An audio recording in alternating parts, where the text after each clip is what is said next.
are making Salisbury steaks in the crock pot. This is the first time I've ever made Salisbury steaks.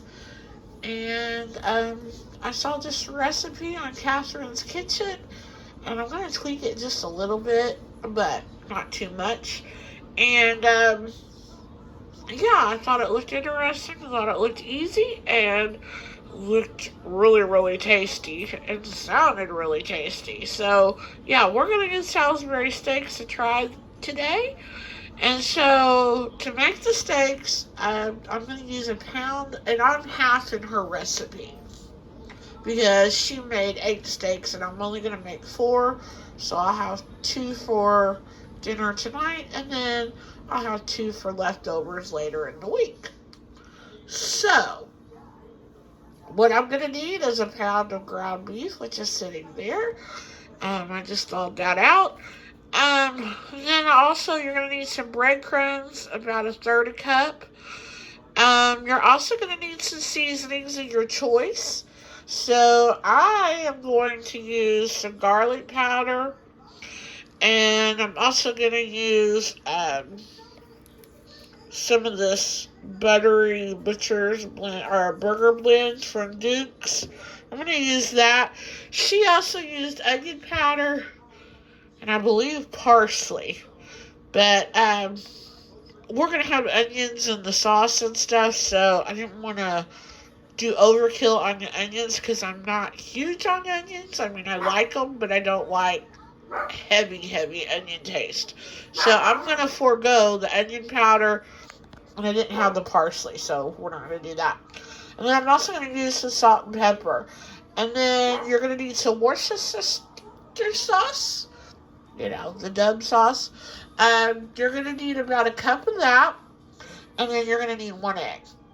So we're going to mix all this together and form it into patties, and then I'm going to put them on the stove and sear them in a pan on the stove because you want to form the patties and sear them so it keeps the patties together when you put them into the crock pot, because you don't want to just put the patties in there raw, because they'll just fall apart. So yeah, we're going to just sear them. We're not going to cook them completely because they'll cook even more in the crock pot, and we don't want them to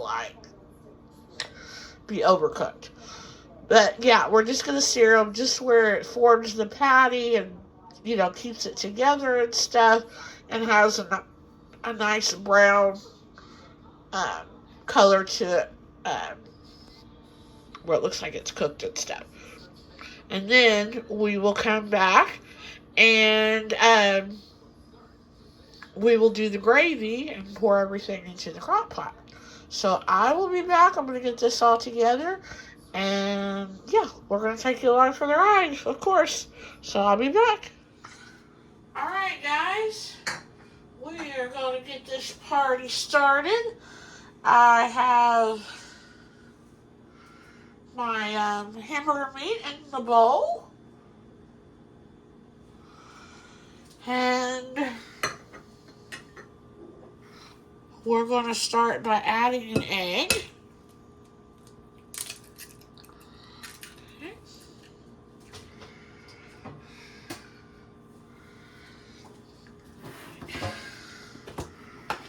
Open this breadcrumbs up because I forgot to open them, and they're brand new. And I just tore the tab, of course. Nothing like being unprepared. Here I thought I was, but obviously I am not. Let's see. All that.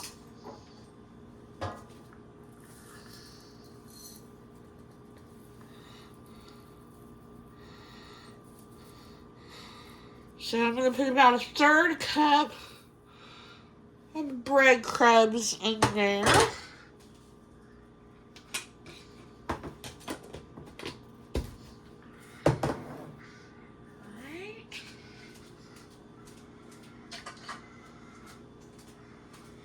Then I'm gonna put about 1/4 of a teaspoon of salt.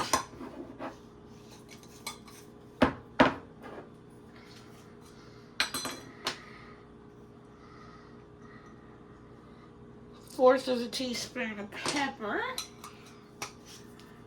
And I'm just gonna pour the garlic powder in there. It says about 1/4 a teaspoon, so I like garlic powder. And then I'm just gonna sprinkle some of this, like I said, this Kinder's Buttery Burger.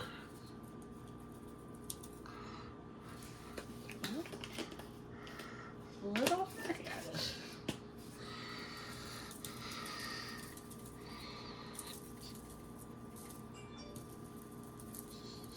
Alright. So we have some of that. And then we're just going to use the W sauce. And of course, I don't think it's been opened either. My goodness. What is the deal?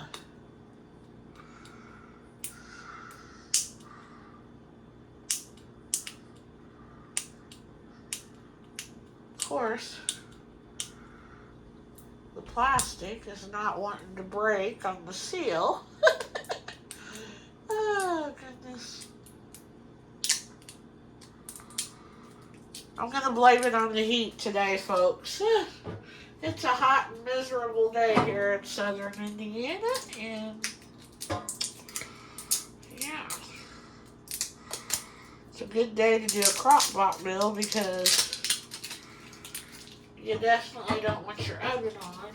However, I decided to make my Brussels sprouts, which means the oven's going to be on. So, yeah, we're going to have Brussels sprouts, mashed potatoes to go with the gravy, and corn on the cob to go as sides with this. And then I got some of those Mrs. B's biscuits that everybody's been raving about. I got some of those as well.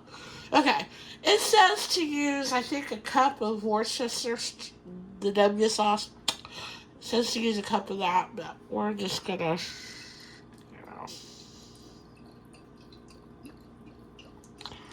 eyeball it. That should be plenty.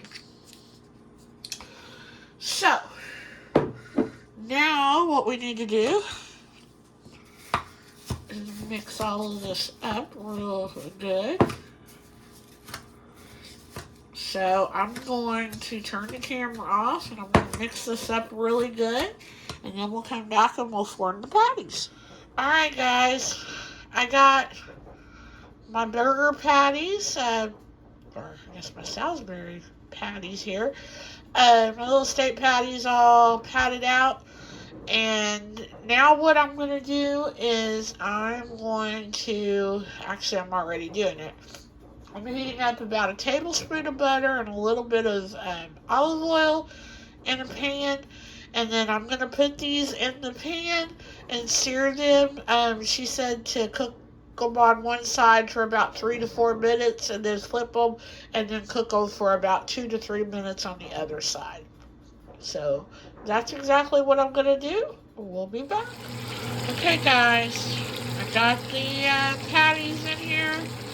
And I've got them on the top of the stove here. I'm going to sear them up. And I'll show you what's next. We're going to get an onion prepared. We're going to dice up an onion here.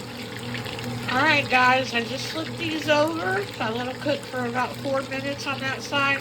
I'm only going to let them cook for about 2 or 3 minutes on this other side. And then we're going to put them in the crock pot. Alrighty, folks, we've got about a half of an onion diced up here, and what I'm gonna do is I took the patties out of the pan, and I removed most of the grease from the pan, except for, she said, about a tablespoon of the grease with the drippings. So I left that in the pan, and I'm gonna put this in there. I'm gonna let it cook for a couple of minutes until the onions get real nice and browned up, and then I'm gonna add a tablespoon of minced garlic to that, and then we're gonna add the rest of the ingredients that go with the sauce. So I'll show you what's next. Alrighty, folks, we got the onion in the pan. We're just gonna get that real nice and golden brown.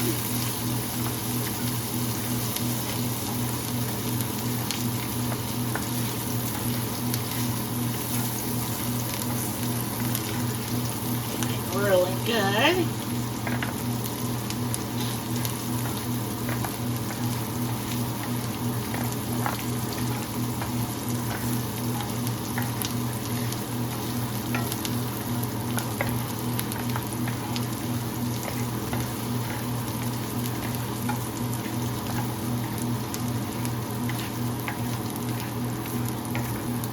That's looking really, really nice there. So now we're going to add a tablespoon of minced garlic.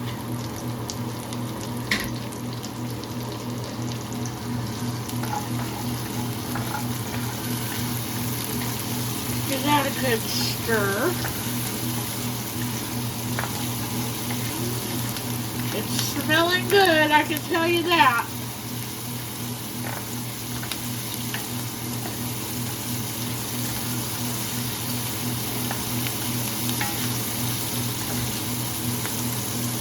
Alright.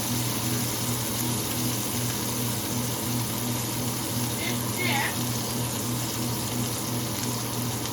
we're going to add in a can of beef consomme.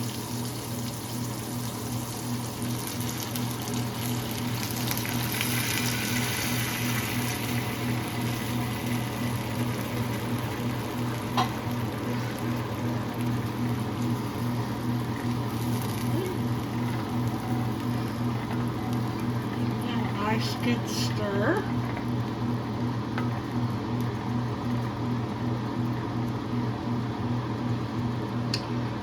And then it said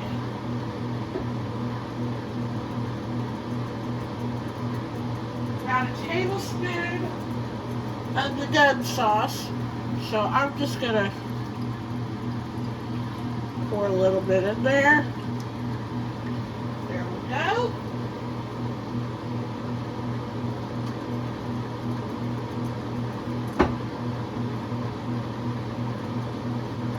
We're gonna throw in a tablespoon of ketchup.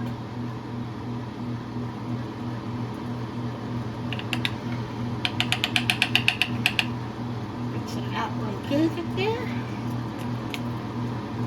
There we go.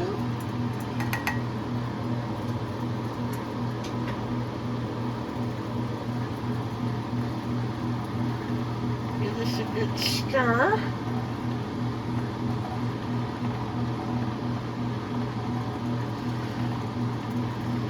Ooh, smells so good. And I think I'm going to add a little bit of pepper to this.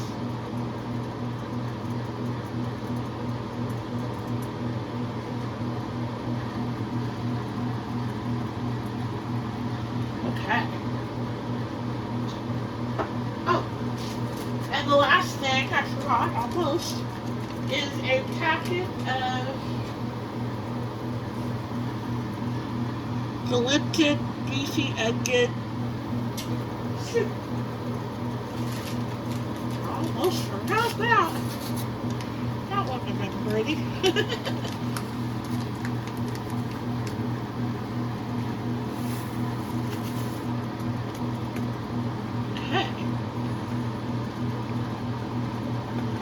So, is this good stirring up?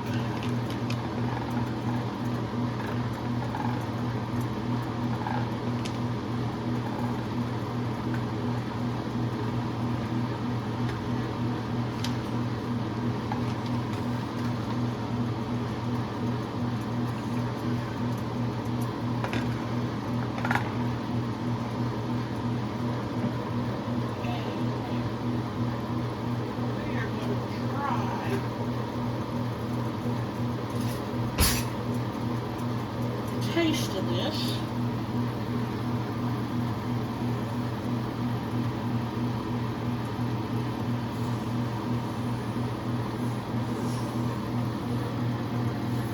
Oh yeah, that's gonna be good. Okay, so I'm gonna turn this off. We're gonna add this to the crock pot on top of the beef patties, and we're gonna cook on high for 3 to 4 hours. Of course, you can also cook it on low for about 5 to 6 hours. Just want to make sure your beef patties are done. And then we will probably add a little cornstarch slurry in the end to thicken up the gravy, and that's really it. So, of course, we'll come back and show it to you when it's all done. Bye-bye. Just wanted to show it to you all put into the crock pot.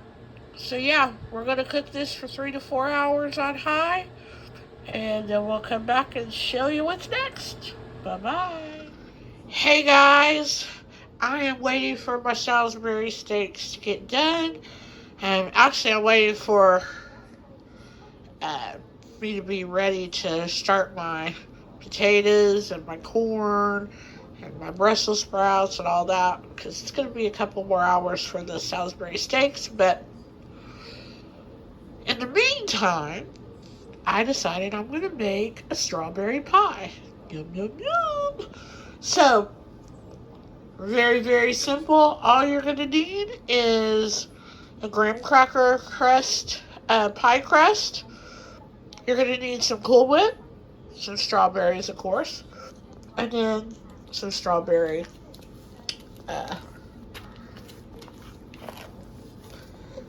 glaze. So that's all we're going to need. So what I'm going to do is I'm going to clean these strawberries and prep them for the pie. And then I'm going to mix them with the glaze. And then I'm going to pour that into the pie shell. And then we'll just dump some of that Cool Whip on top of there. Easy peasy, I'm telling you. So we'll be back to show you what's next. Alrighty guys, I've got the strawberries cut. I just cut them in half and then cut them in half again. And now I'm going to add the glaze to this, and then I'm just going to mix that up and pour it into the pie shell. Piece of pie, anybody? Yep, here it is. So I got the strawberry glaze and strawberries in the pie shell. So the last thing I got to do is put the Cool Whip on top, and it will be ready. Put it in the refrigerator, let it get cold. And this is going to be some good dessert tonight. So I'll be back to show it to you with the Cool Whip on top. Alrighty, folks, here it is. I mean, you can't get much simpler than this. And it's going to taste so good. This reminds me of my days back at my grandma's house. Especially when we would have family come in from Texas. She would always make one of these pies. And they're just, oh, so good. So, yeah, I'm going to put the lid on this and put it in the refrigerator and let it chill. And this is going to be dessert tonight. Yum, yum, yum. Okay, guys, here it is all plated up. And I'll tell you, it's been crazy. I was going to make Brussels sprouts, but I think my stove gave out. I'll tell you all about that tomorrow, because I'll come back tomorrow, hopefully, with the Brussels sprouts and everything all plated up. But yeah, I cannot wait to dig into this. Let me just say the last 30 minutes have been a little crazy. So thanks for watching. Bye-bye. Hey guys, I'm back and it is Tuesday night. So, you've just seen a plate of food minus the biscuit and the Brussels sprouts. And that was from last night, which was Monday night. And I told you I would come back and tell you the story, possibly. So, I'm going to come back and tell you a little story here of what happened last night. So, I am cooking dinner all day, Had my Salisbury steaks going in the crock pot, and I don't know, around 5 o'clock I started prepping everything else. As far as like the corn on the cob, the mashed potatoes, and then getting the Brussels sprouts ready. So I had about an hour left before the Salisbury steaks were supposed to be done. So I'm in the kitchen. I have the corn and the potatoes on the stove going, boiling. And I am prepping the Brussels sprouts. As I'm prepping the Brussels sprouts, I hear a pop. Well, it sounded like a can exploded in my cabinet. Like it got hot and exploded. And we're experiencing a terrible, terrible heat wave here in southern Indiana. I mean, it's one of the worst that we've ever had this early in the year. So, I start looking to see what exploded. I thought it got hot and it exploded. Couldn't find nothing. So then I go to stir my corn and my potatoes and stuff. They're not boiling anymore. So then it dawned on me, okay, the stove's not working. I probably blew a fuse. Go to the breaker box, and sure enough, I blew a fuse. So I fixed that. Come back to the stove, turn the stove on. It will not come on. So I waited and I waited. Finally, I got it to come back on. And it was on for maybe 5 or so minutes. And I noticed my light on my hood of my stove was flickering. So I thought maybe the light bulb was loose in there. So I turned it off. Then I realized it wasn't just that light. All the lights that were on in my house were flickering. So then I'm freaking out. So I turned the stove back off, and I called my mom to see if her and her husband would come over, to have her husband look at, what's going on, because the office here was already closed. I can't get a hold of her. Her phone's messed up, and I called and called and called, and I could not get a hold of her.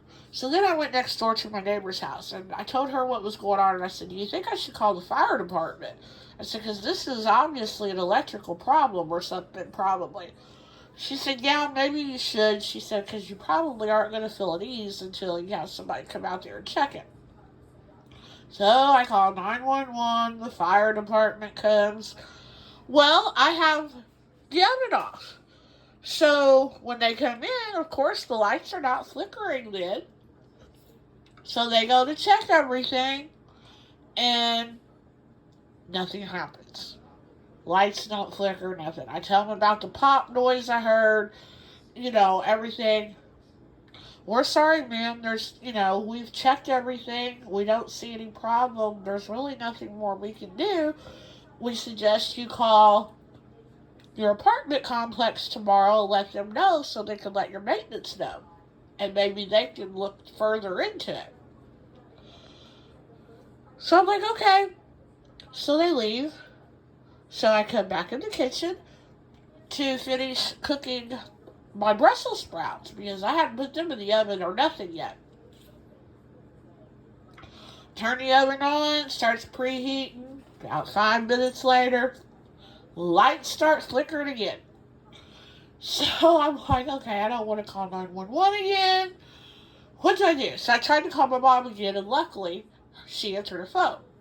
And she told me, she said, I don't know why my phone didn't ring before, because I told her I'd tried to clear the phone number, and she said her phone had been sitting next to her. Okay, whatever. So she says, yeah, we'll come over. So her and her husband come over. Again, I've turned the stove off again because I know that that's what's causing this issue. So when they get here, everything's fine again. So we turn everything back on and everything, and we stand around and we wait and we wait and we wait, and nothing's happening. So I'm like, okay, these people probably think I'm nuts. So we went ahead and we left my burners on my stove, and we left the oven going, and we went in the living room, me and my mom did, to sit down and stuff, and her husband was standing in the hallway where my breaker box is at, and my air conditioner happened to kick on. Well, when my air conditioner kicked on, my breaker box, he said, lit up, and sparks flew out of it. So I was like, oh my gosh. So we have an emergency number here at the apartment. So I called that number thinking that it would go directly to one of our maintenance men, but it doesn't. It goes to a company that's like an answering service. So I wait on hold forever for somebody to answer the phone. They finally answer the phone. I explain to them what's going on, and they tell me they're going to get a hold of the company, and they'll have the company call me back. I hang up. I wait another 20-25 minutes. Well, my mom's husband is wanting to leave, and I'm not wanting him to leave because I don't feel comfortable here, but yet I'm not going to go with them and leave my apartment. So I'm like, I'm going to call the company again. So I called the company again, and luckily I talked to the same lady. And she said, yes, she says, then she proceeds to tell me that she's actually tried to page our head maintenance person, and that he's not answering his page. And I'm like, okay. And she's like, there's nothing we can do until he answers his page and contacts us. So then I remembered that my neighbor next door had said something a long time ago when we'd had some plumbing issues out here in the building, that she had one of our maintenance men's phone numbers, and she had called him. So I went to go get the number from her. She's not home. So I go upstairs, and I asked my neighbor upstairs if he has the number.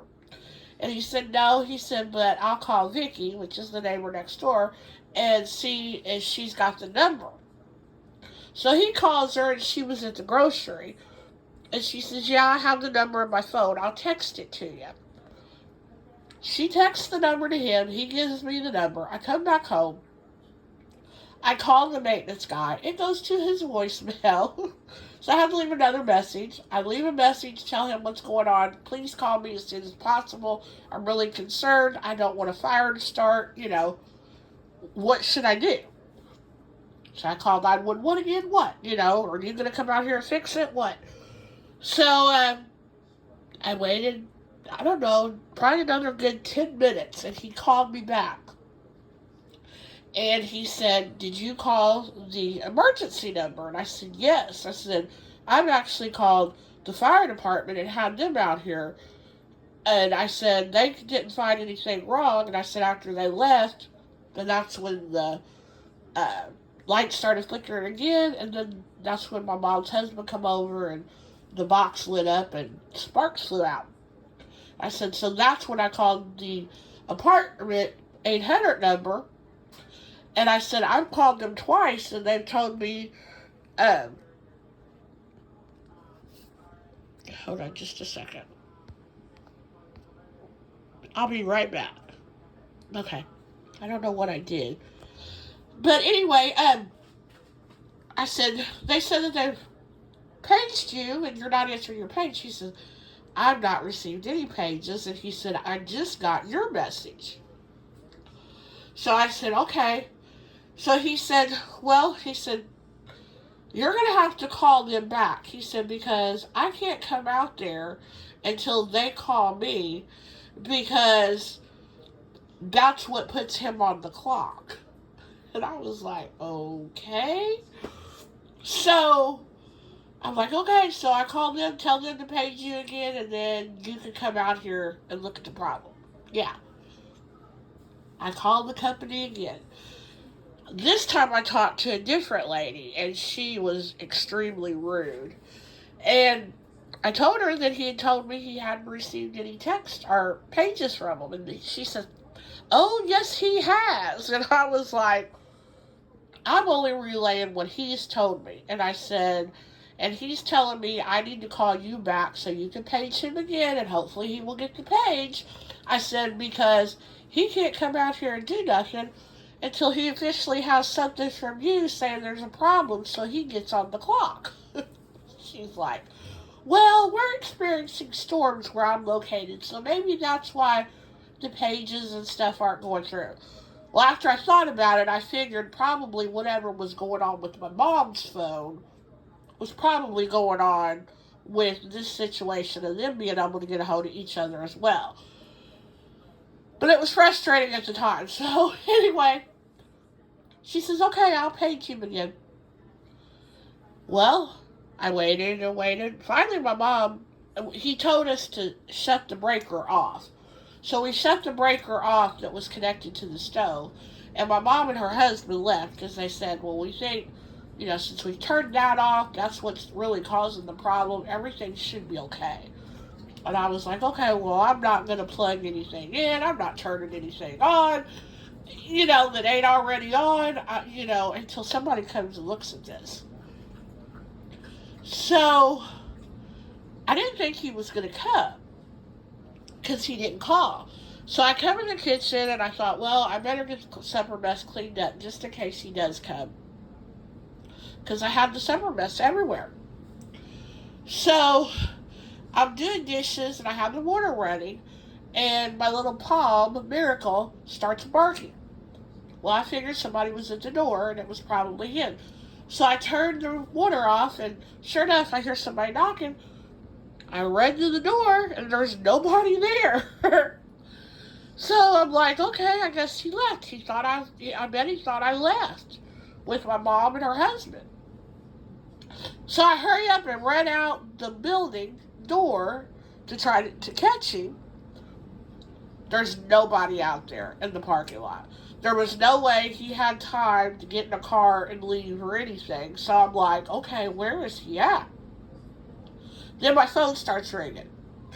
So I run in the house, and then I can't find my phone. So I finally find my phone. It's him on the other line, and he's like, are you at home? And I said, yeah. I said, I just answered the door. I'm like, where are you at? He said, I'm on your patio. I'm knocking on your patio door. And I was like, oh. So I let him in. He comes in. He looks at the breaker box first, takes the whole facing and everything off of it. Nothing looks wrong with that. He said none of the wires were melted, nothing like that. He said, I really don't think it's the breaker box. So he started looking at the stove and turning it on and everything, and of course nothing was happening. So he says, well, let me check one more thing. He said, let me check and see if it's plugged in good. He said, a lot of times these stoves, the connection will get loose, and he said that could cause some problems. He pulls my stove out, checks the connection. Sure enough, it's not plugged in good, and I have no clue how come unplug or come loose or whatever, because I can't even fit back there, or reach back there and stuff, because I'm too short and stuff to the plug. So I've never messed with the plug on this stove. So I was like, because he was like, have you plugged this in, unplugged it or plugged it or pulled the stove out? I was like, no. I said, I haven't done that since I've lived here. And I've lived here since 2014. So, um, so I'm like, no. So he was like, well, I think that's what the problem is. So he told me, he was like, I'm going to go ahead and shut the breaker off for the night. And he asked me if I was going to be home today. And I said, yeah. He said, so what we'll do, we'll shut the breaker off for the night. Tomorrow when you get up, turn the breaker back on and cook something in the oven and something on top of the stove. And, pretty much have what you had going yesterday going again and see if you have any problems. And so I did that today, and I've had no problems whatsoever. So I'm guessing that's what the problem was. But yeah, so it was a mess last night. So I did get to eat, but I didn't get to enjoy my food because I was worried my apartment was going to burn down and I was going to burn everybody else's homes down, I mean, that's the thing about apartment living. It's not only your place, it's other people's too. So, yeah, so I don't do electrical stuff like that. That's kind of stuff, when something goes wrong with that, it scares me. With electric or gas. So, anyway, I think it's all fixed now. So, I fixed my Brussels sprouts tonight. And as you can see, they're a little crispy. Probably even a little more crispier than I like. But they're still pretty good. But I think it was because they sat in the refrigerator. And they were kind of the moisture or whatever. So when I put them back in the oven, it made them cook quicker or what, the moisture or whatever made them burn quicker or whatever, I guess. So, anyway, this is my plate tonight. And I guarantee you, I am going to enjoy this tonight. And then I have one of the Mrs. B's biscuits on there. And I done tried one, and these are so good. They're real. They have 3 different kinds, and I got the Southern style, and they're very, very good. I think I like them better than like Pillsbury and stuff. So yeah, they're really, really good. And also, I did have a piece of my pie last night, and it was really, really good. I'm probably going to have another piece tonight if I'm not too full. And I didn't film that last night because, again, I was just, feeling crazy last night over what happened and everything. And when I cut the pie, you know how when you cut your first piece of pie, it doesn't look pretty. It didn't look pretty at all. So, if I eat another piece tonight and it comes out good, I'll take a picture or I'll come back and show you. Or if it didn't come out good, then I probably won't show you. And chances are I may be too full to eat a piece of pie. But do know that the pie was good. So you may not see it on Plated Up. But yeah, this is dinner on Plated Up. The Salisbury steak was delicious. And the only thing I would do different is if you're going to half the recipe like I did, I would go ahead and still add 2 cans of the beef consomme. I only added 1 because it didn't make enough gravy for my liking. I'd rather had more gravy. So that's the only thing I have. But yeah, so that's my little story time. I know this What's for Dinner is probably going to be extremely long, so this will probably be the last one on this video.